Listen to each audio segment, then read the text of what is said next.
So we were having a little bit of discussion of the upcoming essay for the Constitution/History class.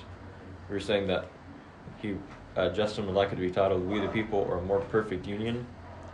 And I'll say again, the essay's aim is to convince others. So this isn't just a normal informative essay. This is a persuasive essay. You guys remember that? Yeah.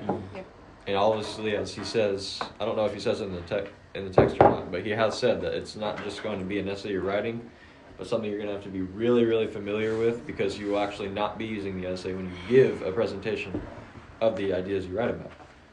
And you've been assigned a little similar project for the writing class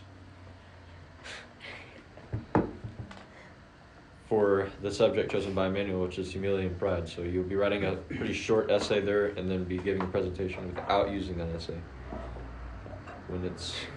or on the due date, which I think is actually next Monday. How would we even use the essay anyways? You'd just be reading the essay. You're not allowed to do that. Oh, we're not. No. You're writing the essay, making sure you're familiar with what you wrote about, and then giving like a 2.5 minute speech or Does that have to be presentation. word for word of your essay, or just basically what your essay is saying? You're not reading from paper, or you're not memorizing your essay word for word. You're giving a presentation of the ideas, because if you're familiar enough with them, especially since you're the one that came up with them, then it shouldn't be too difficult for you to talk about it. Okay, so what we're doing today is we're looking at a little bit of background of the Federalist Papers. So why don't we take a look at that first link I sent. It's a Khan Academy article. It's not too long. So let me know when you're all there.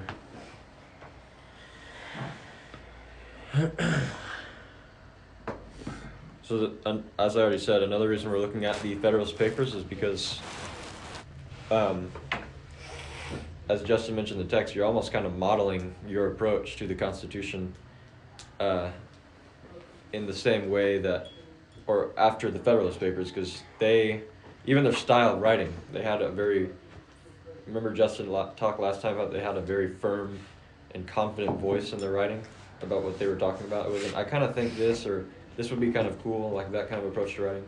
But they were like setting forth ideas as almost as if they were sure statements. Like they were trying, it was still a persuasive kind of writing, but at the same time, they set forth their ideas with confidence, which is what Justin wants you guys to do in your essay and in your presentation. Okay, so is everybody there? Yeah. All right, so I'll read the overview.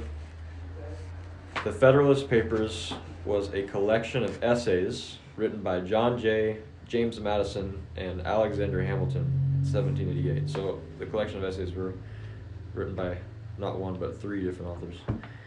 The essays urged the ratification of the United States Constitution, which had been debated and drafted at the Constitutional Convention in Philadelphia in 1787. The Federalist Papers is considered one of the most significant American contributions to the field of political philosophy and theory, and is still widely considered to be the most authoritative source for determining the original intent of the framers of the U.S. Constitution. That third statement there, I think, is actually really important. You guys already know that these were written because these 3 authors were arguing in favor of the Constitution, which had not been ratified yet. You guys know that.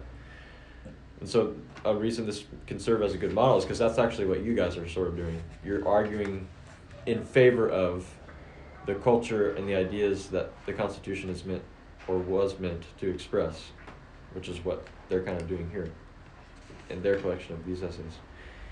Okay, Benji, you mind reading the next 3 paragraphs there under the Articles of Confederation? The Articles of Confederation and Constitutional Convention. Under the Articles of Confederation, the federal government did not have the power to regulate interstate commerce, nor was it authorized to raise taxes. Shays' Rebellion, an uprising of farmers from western Massachusetts, demanding an end to what they perceived as the unjust economic policies and political corruption of the state legislature in Boston. Sorry. Sorry. had revealed the inability of the federal government to put down the insurgency. Mm-hmm. It provided further evidence in support of the view that the very survival of the young nation required strengthening the federal government. So does this, what it's saying here in this first paragraph, ring any bells for y'all? From what we had learned? I remember about Shays Rebellion. Yeah, and specifically about the Articles of Confederation. You guys remember what those were? That was kind of the Constitution, quote unquote, before the actual Constitution. And it was a draft. Yeah, well, it was put in place and was being exercised for, I think, how long, like 11 or 12 years before the Constitution was put in place. But it was things like Shays Rebellion and certain economic policies, and the fact that overall the government wasn't strong enough in order to, say, quell Shays Rebellion or take care of it in a certain way, or raise taxes in order to sustain, say, an army for national security. A variety of things kind of built up together that proved that the national government under the Articles of Confederation was not nearly strong enough to enable this new nation to function properly. So that's why people like John Jay, James Madison, and Alexander Hamilton came together to argue for, express the sentiment of needing a new constitution that would enable a stronger federal government to be able to take care of things like this, so that they didn't happen, or that if they did happen, they'd be able to do something about it. So you can continue reading. To this end, 55 delegates from 12 states convened in Philadelphia from May 25th to September 17th, 1787, for the Constitutional Convention, which assumed as its primary task the replacement of the Articles of Confederation. The United States Constitution emerged out of a series of compromises, on a number of acrimonious debates. So basically really bitter debates. Okay. Over the structure and functions of the federal government. But before the Constitution could enter into force, it had to be ratified or formally approved by the assemblies of at least 9 of the 12 states represented at the convention. The most serious opposition to ratification was based in the states of Massachusetts, New York, and Virginia. Alright, Esther, read the next paragraph. It's introducing the Federalist Papers now. Federalist Papers. The Federalist was originally planned to be a series of essays for publication on New York City newspapers, but ultimately expanded into a collection of 85 essays, which were published as 2 volumes in March and May 1788. They did not become known as the Federalist Papers until the 20th century. The essays were aimed at convincing opponents of the U.S. Constitution to ratify it so that it would take effect as the nation's fundamental governing document. Opponents of the Constitution drafted their own series of essays, which became known collectively as the Anti-Federalist Papers. So, one thing you should look at here is we see that the last paragraph Benji said, or read, it said the most serious opposition to the ratification was based in the states of Massachusetts, New York, and Virginia. So, as these were meant to be persuasive essays, they were being published in New York City newspapers, which was one of the main places where there were actually anti-federalists, or at least as it appears to be here, they're actually more of an anti-federalist sentiment. So the Federalists were in favor of or against national government. Which one? A stronger government. They were in favor of a stronger government or not? We're Yeah, because federal is referring to the federal government, so it's they were in favor of the ratification of this new constitution, which would bring about a more powerful central government. And as it mentions in what Esther just read, there was another party of anti-federalists who were against the idea of a stronger government for a variety of reasons. And they too wrote their own essays, which were likely persuasive in their own way as well. Okay, I'll read this next part. The essays comprising the Federalist Papers were authored by John Jay, Alexander Hamilton, and James Madison, three of the most influential nationalist thinkers. The nationalists, to kind of give you a definition of this word nationalist. The nationalists urged the creation of a stronger central government. Hold on a second. Yeah, the nationalists urged the creation of a stronger central government that would be sufficiently empowered to confront the many challenges facing the young nation, as was read kind of at the beginning there, with Shays' Rebellion and levying taxes and stuff. Though the authors primarily sought to influence the vote in favor of ratifying the Constitution, Federalist number 1, that is the first essay of the series of however many essays, framed the debate in much broader terms by questioning whether societies of men are really capable or not of establishing good government from reflection and choice, or whether they are forever destined to depend for their political constitutions on accident and force. So in a, what I would argue to be a very clever and persuasive way, they don't begin the series of essays by throwing in their face, these are the reasons we need a stronger federal government. But they take, I don't know if it was Alexander Hamilton who wrote the first essay or not, but they take a really big picture look at why do societies of men need a government at all, and if they do eventually acquire government or employ government, is it just by accident or force, or just kind of a combination of events, or can it be approached in a more strategic and purposeful way? And so let's see. Naomi, do you mind reading the next points here? Many of the most influential essays in the Federalist were penned by either Hamilton or Madison. In Federalist 10, Madison reflects on how to prevent rule by majority faction and advocates the expansion of the United States into a large commercial republic. In Federalist 39 and Federalist 51, Madison seeks to lay a due foundation for the separate and distinct exercise of the different powers of government, which to a certain extent is admitted to all hands to be essential to the preservation of liberty, emphasizing the need for checks and balances through the separation of powers into three branches of the federal government and the division of powers between the federal government and the states. In Federalist 84, Hamilton advances the case against the Bill of Rights, expressing the fear that explicitly enumerated rights could too easily be construed as comprising So making up.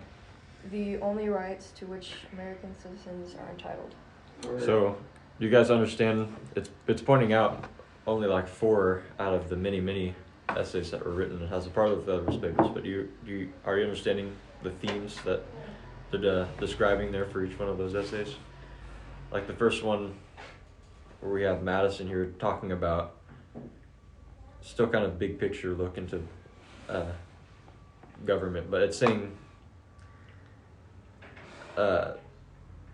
basically, as it says here, how to prevent the rule by majority faction. You guys know what a majority faction is? It's like essentially a majority of people having or agreeing on an issue or on what the way things should be done. Well, there's still, say, a minority faction of people, which could still be a significant amount of people, that don't have the same ideas as the larger amount of people, but their ideas still may have relevance. But because the bigger group has, or because the bigger group is bigger, basically they have more power because they have more people in a sense. So there you have a minority of people that have a completely different idea, but they're disregarded because the other group is bigger and has their own ideas. So that can create a lot of contention. And what Madison argues in this Federalist number 10 essay is he basically explains how this kind of differentiation of minority and majority factions can be avoided by the expansion, as it says here, of the United States into a large commercial republic. So a big thing about republic government too is that it avoids that problem through, do you guys remember what Republican government does? It involves a really important process. Starts with an E.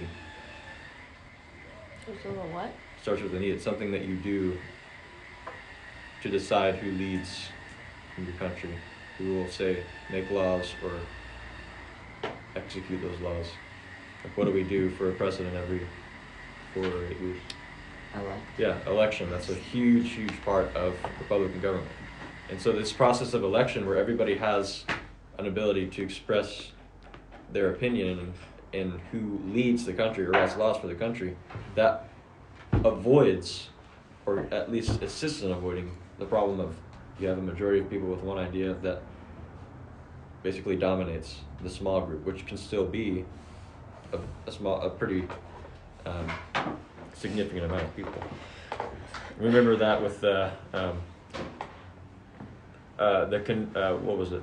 I think it was the Connecticut Compromise, or the compromise that led to there being two branches, or two houses in the legislative branch. Because one state had a smaller amount of people than, which I think it was New Hampshire, Connecticut, I can't remember which small state it was, compared to Virginia, which had tons and tons of people. There was going to be an unequal representation from both. Mm-hmm. So what they ended up doing is making two houses where you have the Senate, there's only two from each state, and the House of Representatives, which is based on population. So that kind of was one of those compromises that it mentions here. And then the second two that it mentions here, also written by Madison, we can see that they're expressing ideas that were in fact very much implemented into the Constitution, which involved the separation of powers, the executive, legislative, and judicial branch. So that's kind of thoroughly described in these two essays, 39 and 51. And then of course Hamilton writes against something that was actually still implemented as amendments, the first 10 amendments to the Constitution, that is the Bill of Rights. And he has his reasons for why that may not be a good idea, even though it was still included in the Constitution. Okay, I'll read these last two paragraphs here.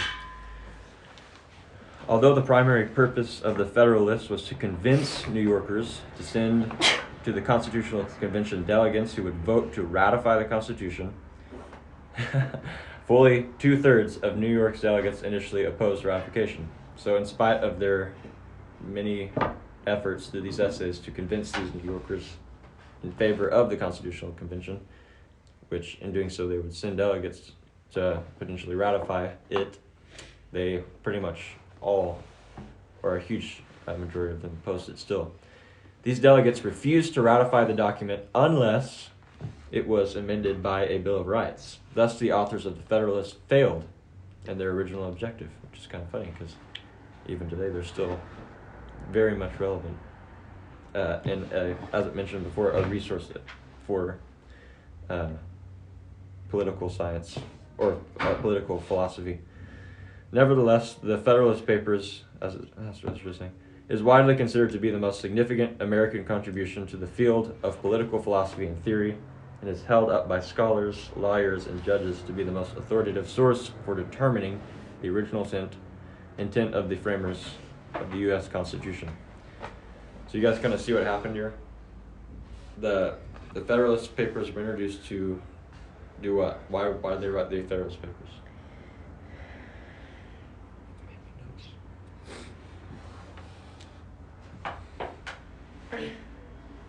To establish the new government and kind almost said it as what it was.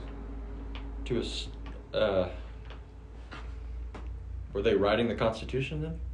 Were the Federalist Papers? Are the Federalist Papers the same thing as the Constitution? No. No. The Federalist Papers were written before the Constitution was ratified. How do the Federalist Papers relate to the Constitution? What were the authors of the Federalist Papers trying to do?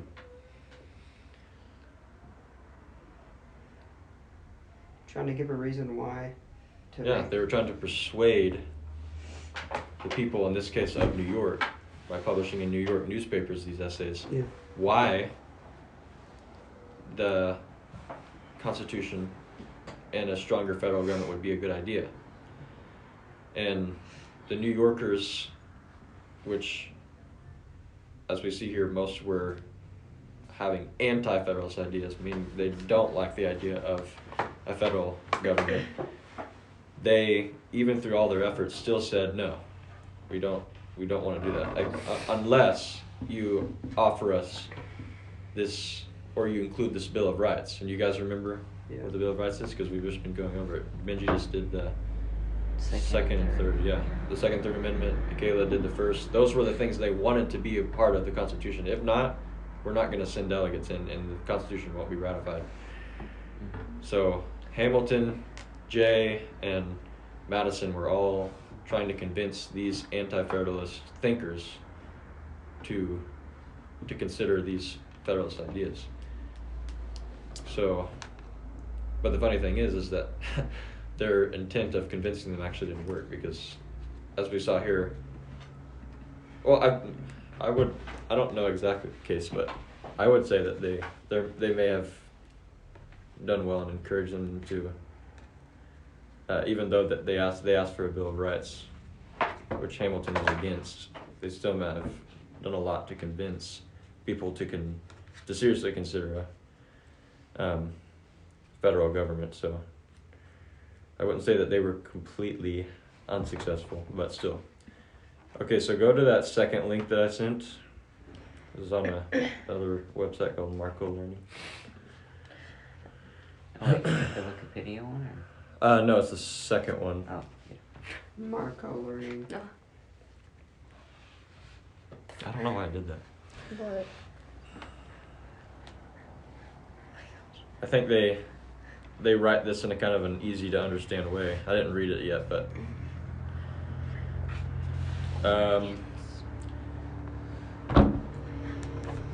okay, let's see here. I'll keep reading a little bit.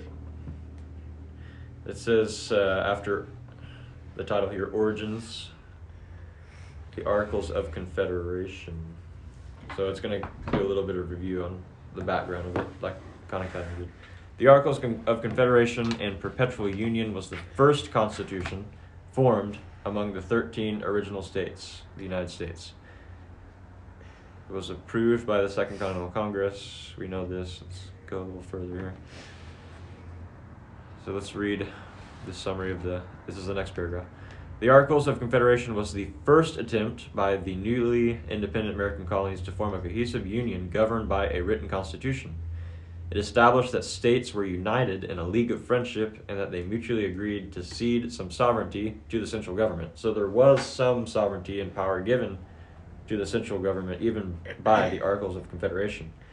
While it represented an important step in establishing the political structure of the United States, it was plagued with many problems because the federal government that it established was too limited, so its power was constricted in many ways, to effectively govern the new nation. The limitations of the Articles of Confederation were resolved when it was put aside in favor of the U.S. Constitution. One of the major flaws in the Articles of Confederation was that it established a very weak executive, which is executive. What's the executive? President. Yeah, the executive branch, which includes the president and his cabinet. The President of the United States and Congress assembled, the official title of the executive of the document, could not act independently in any way. They were a ceremonial figurehead that primarily served as the chief administrator of Congress. They also served a relatively short 1-year term. So that's really, really weak branch. And we remember what the executive government does, right? The legislative writes the laws, and the executive branch does what? Executes them. Yeah, puts them into practice, or makes sure that they're implemented in government and in society. And if that branch is weak, then the strong arm of the government itself is weak, and you can't really do anything. So that was causing a lot of problems for the new nation. So let's see. When the flaws of the Articles of Confederation became apparent, Alexander Hamilton argued in Federalist number 70 that the U.S. government should adopt the exact opposite model than what was included in the Articles by having a unitary executive who could act independently. So kind of almost be its own branch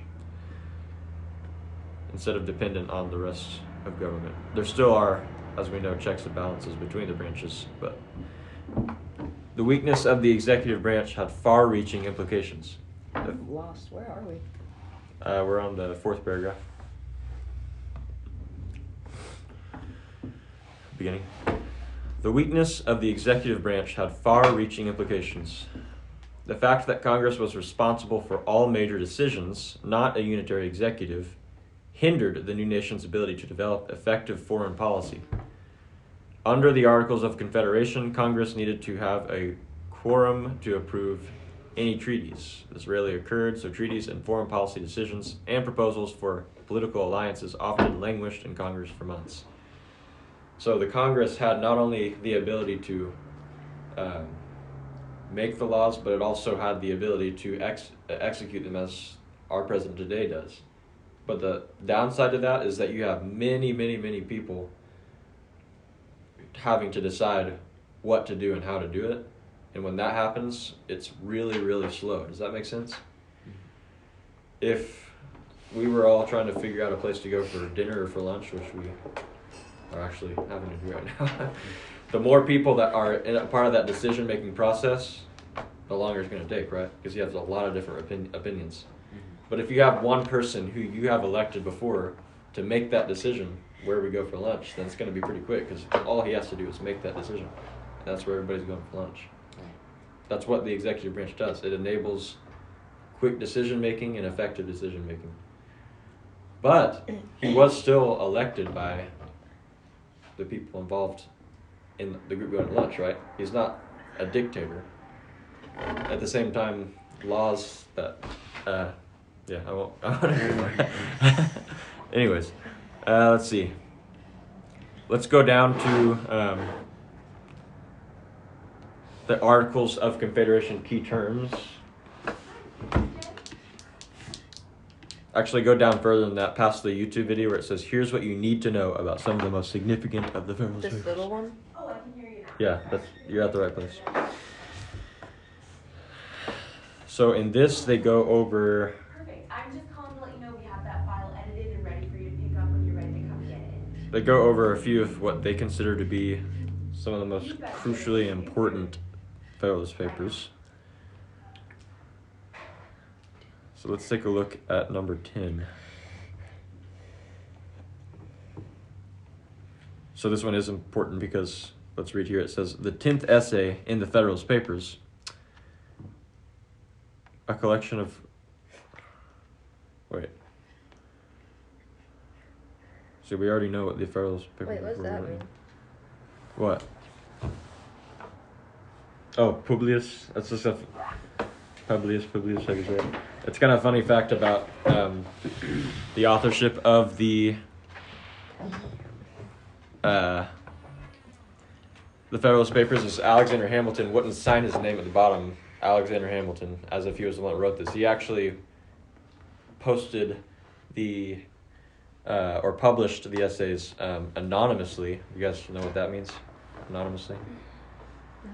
Basically, like if you were to see dash anonymous at the bottom, you know what that means. It means someone's that is trying to hide their identity. They don't want you to know, for the people that read the essay, to know that it was them that wrote it. So his anonymous name. I forget what the kind of name is. It's called a praenomen or something like that. No, actually that was a Roman term. I just looked it up wrong. But that's what Alexander Hamilton would publish the essays under, is that name, Publius, which was, I think, actually an ancient Roman author, perhaps. I don't quite remember. But that's just a little fact. He published the essays anonymously by using that name instead of his. Okay, so we might just look at the number 10 here and then move to the last reading, so we get a good idea of what the Federalist Papers were about. So, Naomi, you can go ahead and read the first 3 paragraphs there of the summary of Federalist number 10. Okay. In Federalist 10, James Madison argues the people of New York to ratify the U.S. Constitution on the basis of its proposed Republican government. According to Madison, a large republic, such as the one proposed by the Constitution, is the ideal form of government because it is able to effectively balance majority rule versus majority rights. Minority rights. Minority. Remember, it was talking about that in the Khan Academy article a little bit. Yeah. In this essay, Madison was defending the proposed Constitution against the critics, such as the author of Brutus I, who argued that a large national republic would be unwieldy and Unwieldy. Unwieldy and effective. So that's who Ineffective. Brutus. That's who Brutus I was. Remember, it mentioned the anti-Federalist Papers, so people that were writing essays to convince or argue against the ratification of the Constitution. Yeah. They also had their own little, or whoever wrote it, I don't remember that either. But they also published the essays anonymously, and instead of using Publius, they used the name Brutus. That's what Brutus is. That was the first article, and they were, as it said, arguing that a large national republic would be unwieldy and ineffective. Okay, keep going.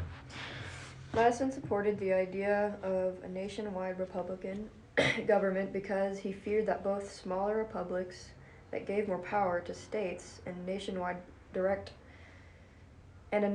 direct democracy would lead to factionalism. Sorry, there's a lot of big words. It's fine. Madison believed that factions were very dangerous because a committed faction would use its power to override the interests of others. The majority would easily override the interests of the minority. So that's what I was talking about earlier, is if we were to have a nation that was basically composed of a variety of little small governments, so each state having their own government as before, remember that? Each state having their own Republican government. If that was to remain the case and there wasn't a strong central authority, then say something like Virginia, who had tons and tons of people, a huge population, they all, this is speaking really in general terms, but they all agreed on a certain way to do things that, say, a smaller country didn't, because they have a smaller population, that the majority would have like the real political and even physical power over a minority group like New Hampshire or something. And therefore, that could lead to some dangerous things happening, because this state being more populous and therefore having more power would be able to do things that it wanted that other states which are smaller didn't want. And so that's the idea of minority and majority makes sense to you guys, right? Mm-hmm. It's a pretty simple concept. And so Madison's saying that without a central government to be able to maintain and control those things, that would lead to what's called factionalism, which is that we're one party that have our own idea and we're another party that have a opposing idea. factionalism was actually taking place with the Federalists and the Anti-Federalists. That's called factionalism. Does that word make sense now? Factionalism. It's like two parties that have different interests and maybe are directly against each other, just like the Federalists and Anti-Federalists. Okay, read the third one. Madison argued that a national Republican government would prevent this kind of tyranny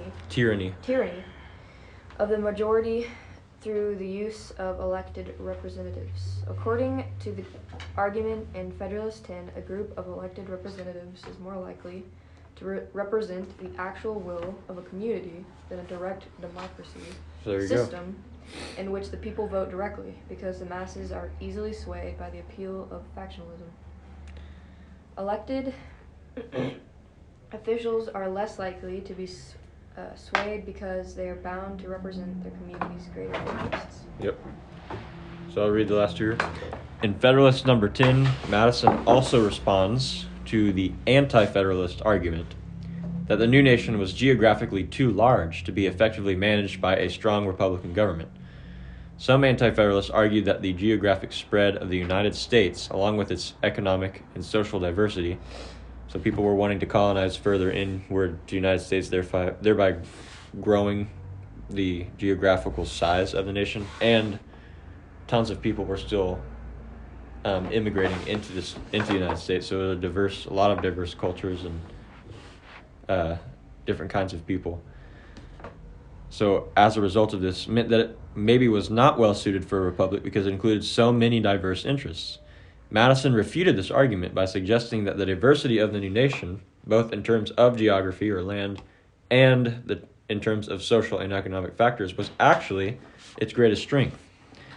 According to Federalist number 10, a diverse country could produce more fit characters for each election because it could draw from a wider population, and it could reduce the power of individual factions because so many different interest groups would need to compete for attention. No one faction would be able to wield an outsized amount of power. We see that that's kind of unfortunately been challenged by the fact that there's two major political parties in the United States now. You guys know this too. The blue and the red. Yeah, Democrats and Republicans. That was kind of against, I think, the hopes and expectations of perhaps people even that wrote the Federalist Papers, and especially Washington. Are red and blue like Republicans, and then what is it?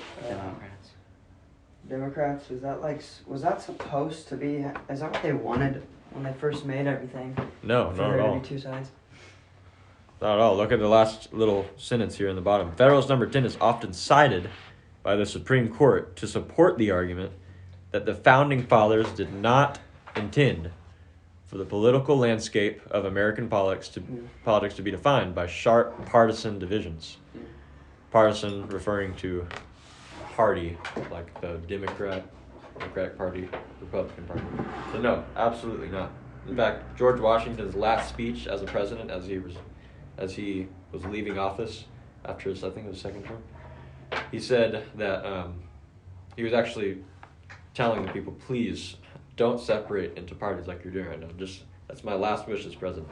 Do not separate into When did that factions. happen? Huh? When did that happen? Like pretty much right off the bat.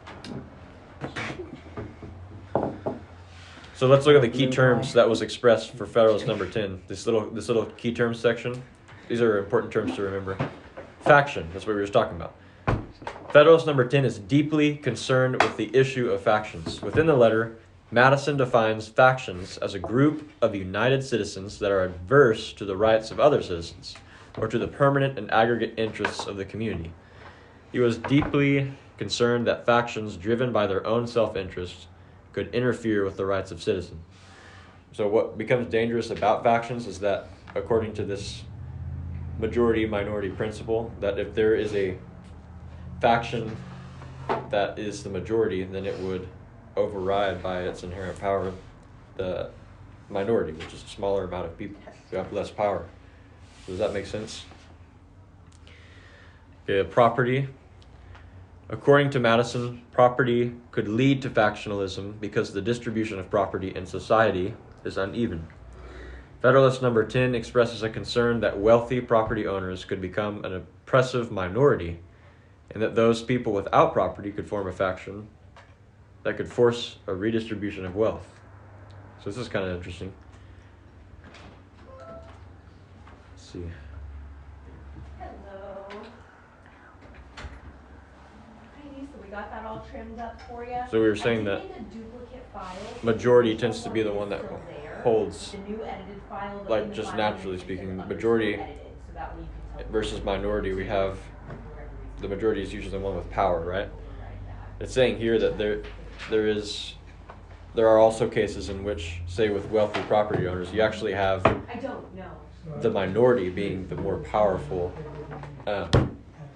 Baby Minority fever being the sometimes. smaller? Yeah, one day. Yeah, One because day soon. minority, you know, Minor, yeah. minor means less, Yeah. It's fun. major means greater. Really fun to see all the So we have family content though, for an sure. instance in which Like, you know, the minority is actually the oppressive one. So almost like in an aristocratic way. we do, You have yeah, really we wealthy have a people business who partner don't make up, organized. who make up a small amount of the community or the society, but they have all the political power. So a small amount of people have more of a say than a greater amount of people. So that's kind of a flip side of the dangers of minority and majority problems.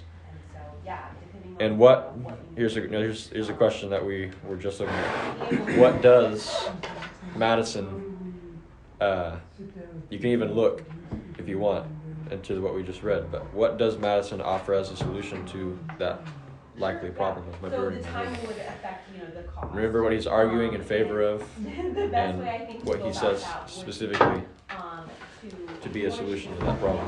What problem? The problem of minority and majority faction contentions.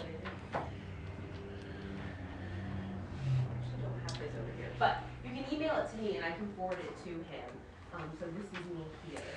And my email address is on there. And essentially, if you just like are able to just write out what you're In fact, it looking even for, has something to do with what you the need for us to third do, and final I can key pass term. that on to him, assess if that is something that he can help with, and then based on his schedule, we can go about scheduling. We can discuss that.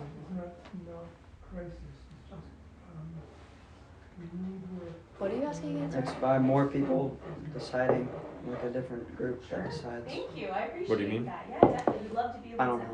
know. To represent both Yes, you are. party or like both numbers of. So he gives a framework of government. That's his solution of a framework of government that avoids this minority majority faction problem that would arise if each state kind of was its own republic without there being a central authority, right? So that central authority is the solution. A republic in which people do what? Yeah, elect representatives to be, instead of the people themselves making the decisions and saying, not only writing the laws for their land and putting them into practice themselves as if they were the legislators and the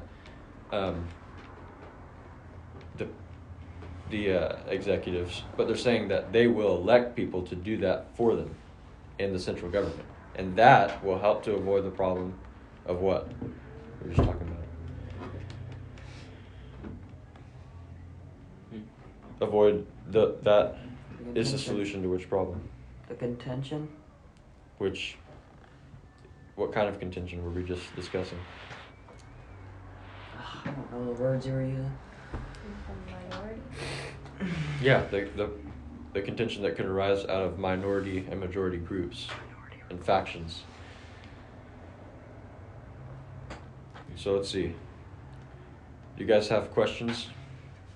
I want you guys to understand this. I know it's kind of a lot of new terms, and because the Federalist Papers are really dense. So It's not an easy read for anyone. What's the difference between the Federalist Papers and the Constitution and the So Bill of Rights? what was the order of those things? Let me ask you that first. Which were written first? First was the Federalist Mhm. Papers. And then What was the Bill of Rights to the Constitution? it was in the Constitution and then the Bill of Rights, because the Bill of Rights are amendments to the Constitution, right? So, it's to answer your question, all you need to really be able to answer is why were the Federalist Papers written? Do you remember why? Anybody can help you with that? Why were the Federalist Papers written? I'm glad you're asking the question because I want you guys to understand it. Was it like to form the Constitution? It Or to make was. it happen? Yeah, it was in favor of the Constitution. Because if you guys think of what was going on at that time, why did they need a new Constitution? Let's answer that question first. Both this article and the Khan Academy article went over this in the very first part of the article. Why was there a need for a new Constitution? Because the way things were. No, you got. No, Man, you were first. Both of you. At the same time? Man. because the set of laws that they have weren't really working for. Their framework of government, which was under the Articles. Confederation. Yeah, that was the Constitution of the time, and it wasn't working because. Why wasn't it working? Because it wasn't Kind of separate. as opinionated. What was wrong?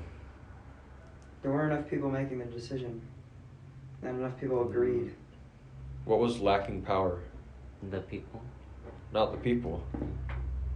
The government itself, the central government.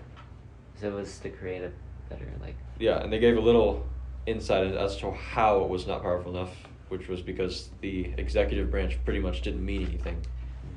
The executive branch, which was supposed to be like the arm of the government, was kind of like a noodle. It wasn't able to do anything. The president was just kind of a figurehead. He didn't really mean anything. He couldn't really make decisions independent of the other branches.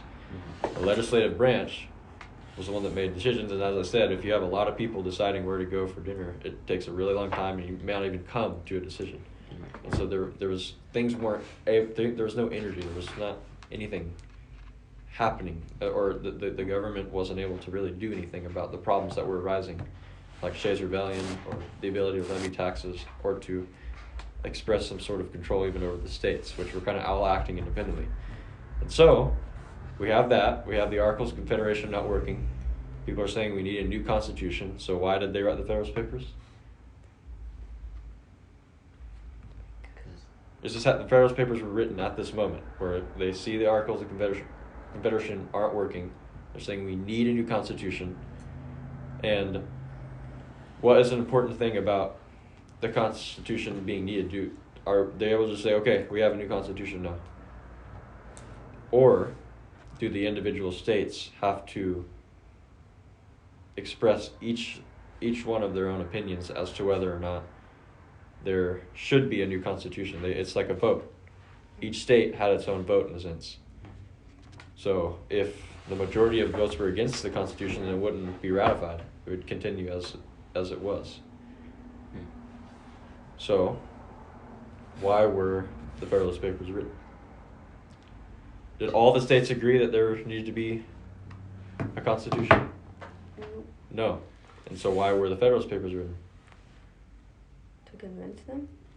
To persuade or convince those who were disagreeing that there should be a new constitution. And these were published where? What state? New York. New York, yeah. Because that was where a lot of anti-federal sentiment was. But, another funny question, did the Federalist Papers fulfill their original intent in convincing New York City, or New York no, not really. But did New York eventually send delegates in to ratify the Constitution? Yes, under the condition that what? Under the Has something to do with what you guys were having to do homework on. Under the condition that there was a Bill Bill of Rights. Bill of Rights, yeah. That is what the anti-federalists were pushing. Okay, if we're gonna have this strong federal government, then we need these 10 Bill of Rights to be established, so that we don't infringe our own. That this government does not infringe our own personal liberties, like the freedom of speech, press, assembly, the right to bear arms, those kind of things, right? Okay, I would like some more of you to ask a few more questions that would help you to better understand what we talked about today. Because I want you guys to have at least a solid and general understanding of the background of the Federalist Papers and what they are.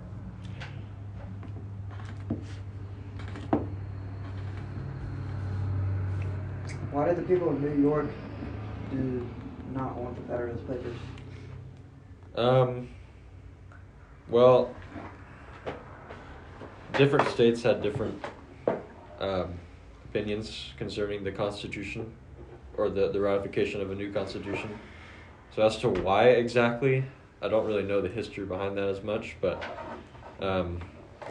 if I do remember correctly, it did have. That's a good question, actually. You might want to, if you were interested, you might do a little additional research on that. Yeah. But I think it mentioned that it was a few different states that were expressing their disagreement with the ratification of this Constitution, and there was probably for a variety of different reasons for each. But it all had to do with the sentiment expressing we don't want there to be a central power ruling the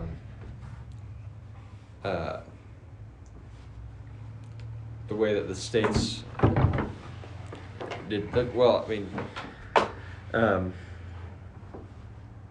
that there was a really strong animosity towards a central power, right? Because they had just gotten away from that, from the British Empire, right? Because that was a monarchy, which has a king, very strong central power, and that may actually have a lot to do with it. There were probably states that had perhaps a worse experience with that kind of central power than others did, and were expressing their disagreement with there being that kind of central authority. They didn't want to have anything to do with that. Yeah. So are there any more questions? Esther and Naomi? Is there anything that you're not understanding or doesn't quite click for you?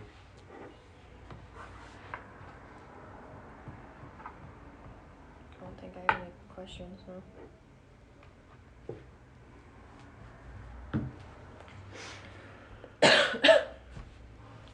Okay. Do you guys have any questions about the essay coming up, or perhaps how the Federalist Papers relate to your essay? Would help to inspire it anyway. No question about the essay? You guys all working on that? Yep. Start. Good. He's thinking about starting about it. He hasn't started. You're like, You're it's done. supposed to be like the Federalist Papers?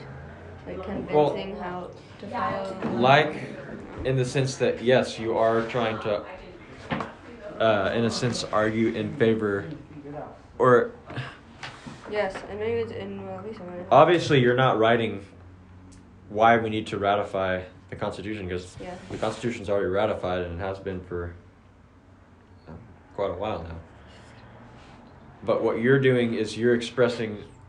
Let's look at the message that he sent. The essays will aim to convince others to truly live by the values and culture set forth by the Constitution. So you're basically speaking to an audience that you want to convince That we should in keep. favor of not just the keeping of the Constitution, but us. Because you know what Justin's been emphasizing almost every session is the idea that the Constitution expresses a certain a culture, almost like a set of values that should even be observed in our own personal lives and the way that we even live and function as a part of a community or a society. And that's what you are arguing in favor of. You're drawing what those values are, and then persuading the people you're speaking to as to why those values should be practiced in life. Does that make sense? Yep. All right. Wrap that up for today. I hope that was helpful in some way. Yeah. Thank you. Sorry if I seem a little scattered sometimes.